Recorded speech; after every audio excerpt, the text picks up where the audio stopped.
Agora na Ipanema, Minuto Educação. Patrocínio Colégio Ser, do berçário ao pré-vestibular, o melhor para os melhores.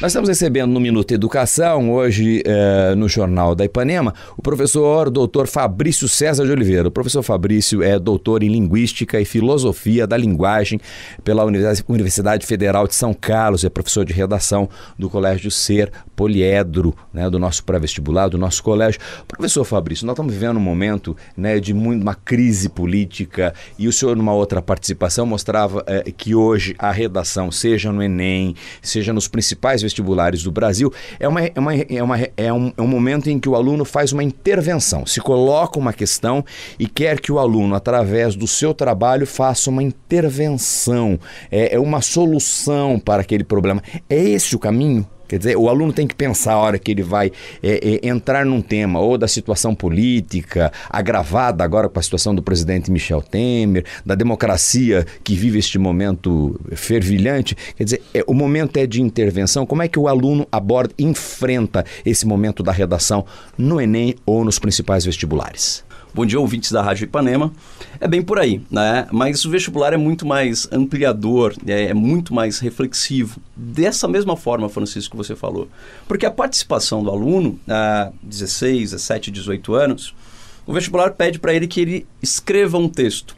Mas o texto dele tem que ter concretude, tem que ter realidade. Então ele tem que olhar as informações do mundo, né? Essas informações nos jornais, a informação na política, a informação no esporte, a informação na ciência, tudo isso. Informação na casa do pai, da mãe, do professor. A cultura familiar é muito importante, né? De onde ele vem e justamente se ele está... Ou seja, é o repertório do aluno, tudo aquilo que ele juntou ao longo de toda a sua existência. A formação cultural, o repertório cultural, esse arcabouço cultural é fundamental para que ele coloque na redação do vestibular.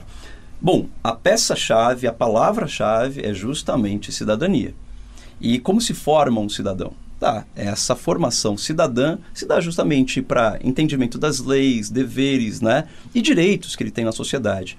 A democracia se faz pela criação de direitos, não um tolimento dos direitos, mas pela criação desses direitos.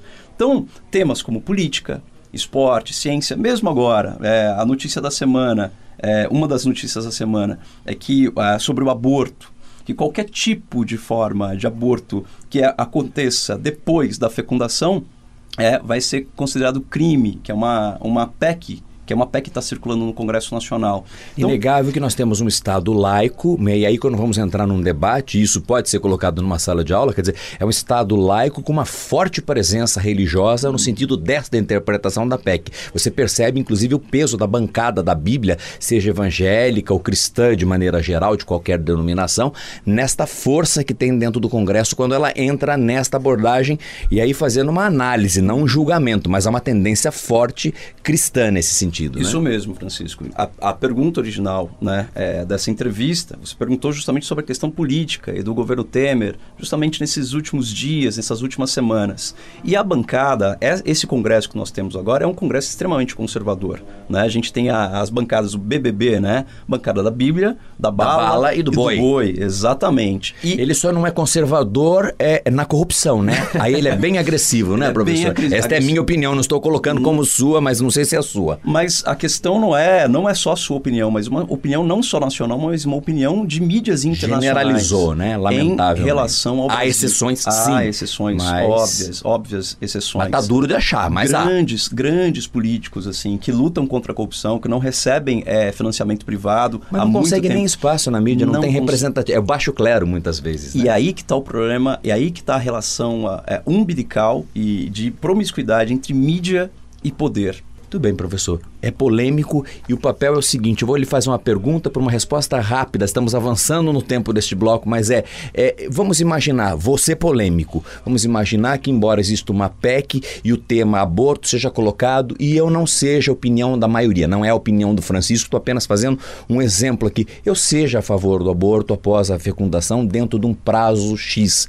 Qual vai ser a análise na correção? Quem vai corrigir de uma maneira cristã ou eu posso ser um cidadão que tem uma opinião diversa diferente de uma solução da PEC, que é voto de maioria no Congresso? Como é que eu faço, professor? A correção da redação... Ou eu tenho que mentir que eu sou favorável à PEC, que eu sou contra o aborto? Eu estou polemizando aqui. Sim, não, a polêmica de repente boa. A opinião do aluno é favorável ao aborto, e eu sei que é polêmico isso que eu estou colocando, então se eu colocar a minha opinião, eu vou tomar nota baixa?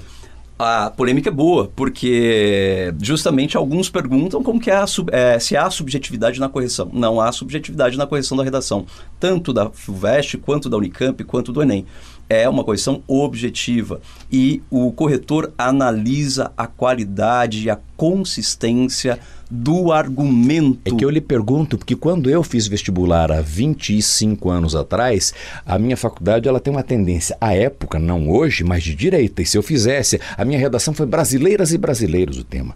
Mas se eu fizesse uma redação que fosse muito à esquerda, provavelmente essa análise não era fria como o senhor colocou hoje, não era técnica, ela tinha uma tendência de censura. Hoje não mais. Hoje não mais. Hoje não mais. A redação tem uma leitura objetiva, porque eles querem os melhores estudantes. Obviamente que não vai se pregar violência, aí não tem como, né? Quer dizer, o respeito ao ser humano, a dignidade humana, aí tem um limite, né? Esses direitos humanos são limitados. A qualquer lado, à esquerda, à direita, a qualquer cidadão. Muito bem, esse foi o professor Fabrício César de Oliveira, que é doutor em Linguística e Filosofia da Linguagem, professor de redação do Colégio Ser Poliedro. Polêmica, hein, professor, a nossa participação hoje, mas para fazer com que você que ouve a Ipanema reflita, tenha a sua própria opinião sobre qualquer tema e faça sempre a reflexão que deve fazer, sempre com muita independência e com a sua vontade pessoal. A gente volta amanhã com mais um Minuto Educação aqui no Jornal da Ipanema. Minuto Educação. Patrocínio Colégio Ser. Do berçário ao pré-vestibular. O melhor para os melhores.